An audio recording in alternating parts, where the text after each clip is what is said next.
Dernière partie, donc il suffit de cliquer ici sur le dernier bouton, donc c'est le codage, hein.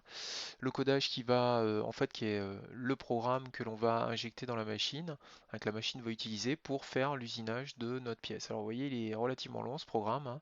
À une époque, on faisait ça à la main, hein. Maintenant, vous voyez, c'est complètement automatisé. C'est la machine qui le fait pour nous et qui le fait plutôt bien. Ici, on utilise un langage particulier, hein, qui est le langage ISO. Qu'est-ce que je peux vous dire là-dessus? On va reconnaître des petites choses qu'on a vues tout à l'heure. T1, c'est pour dire qu'on utilise l'outil numéro 1. M6, M06, hein, c'est un changement d'outil, hein, qui peut être manuel ou automatique, hein, sur les grosses machines en industrie. S15000, si vous vous souvenez, tout à l'heure on a parlé, c'est la fréquence de rotation.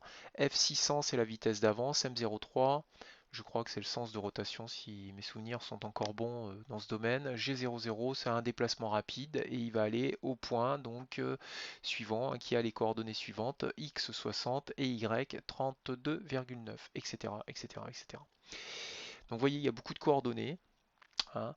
Donc on a vite fait de se tromper, on a vite fait de faire des erreurs et c'est plutôt bien que la machine le fasse pour nous, hein, parce que ça évite les erreurs.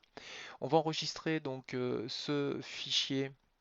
Alors vous allez l'enregistrer très précisément euh, dans le lecteur U, hein, c'est-à-dire dans votre perso.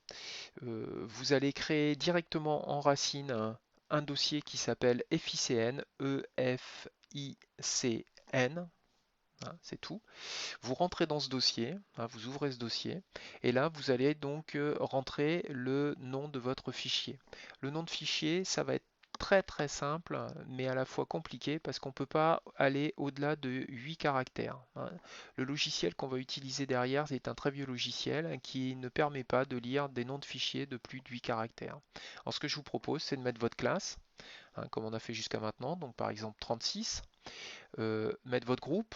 Moi, par exemple, ce serait H, hein. Et puis après, ben, si vous avez plusieurs pièces, vous mettez P1, P2, P3 en fonction de la pièce que vous devez faire. Donc à vous de vous souvenir que la P1 correspond à telle ou telle pièce. Et vous enregistrez.